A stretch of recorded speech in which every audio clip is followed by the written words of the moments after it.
Well, we're very pleased. Our community of people that are on the forefront of smart data marketing has selectively been grown, and we see this community at a size now where this show sold out at 400 people from around the world, and the interest has grown significantly.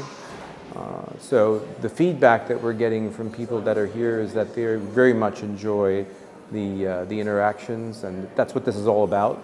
We're designing this as an ideal place for the really most senior people driving the marketing data industry to be able to get together without a lot of distraction and noise in a very upscale environment, artistically curated, and that's working out just fine. We're pleased.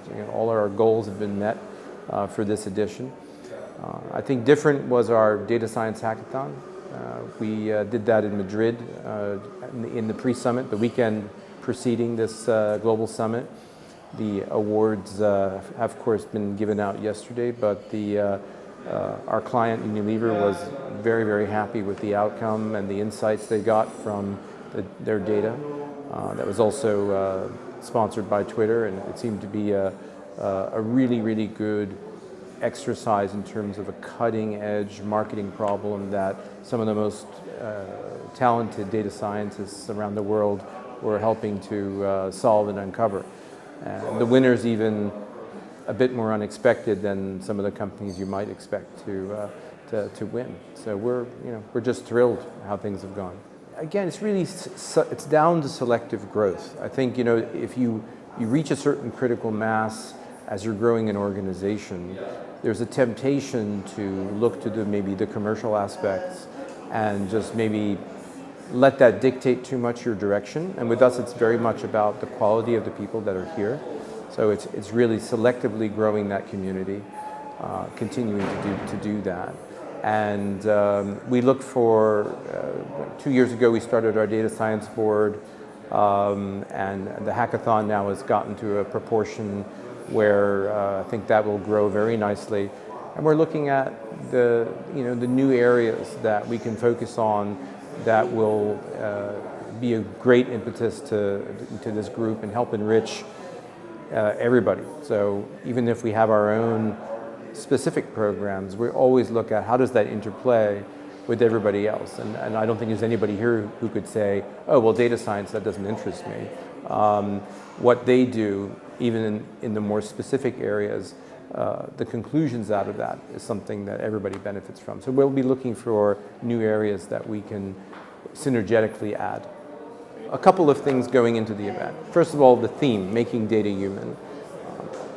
Making data human means so many different things in so many different ways. So making our industry more focused on the consumer experience with digital media and data. We all know that this is not where it should be. We see blowback that's happening through ad blocking, through privacy legislation. There are issues also on the advertiser front with fraud and non-human traffic. You know all this. It's about addressing those issues. It's time for the industry to recognize its failings more broadly, and from a more senior management point of view to say, we need to really collaborate, get together, really to up our game, because this is not a sustainable model that we're on. This can only really, ruin the business over time. So I think that's the really big thing we're tackling. The second one, which I'm seeing, is that we have a new wave of marketers that are coming into the picture. So you'll see a number of people on stage that are hot shots. These guys are really at the forefront. But there are also marketers here who are sending teams that are just getting into it. So you have basically those early adopters that know their stuff. But this new wave of marketers is showing that we're really in the bell curve. We're leaving sort of that early outlier model, and we're beginning to approach the shores of the mainstream. And that's what's really interesting for me to observe.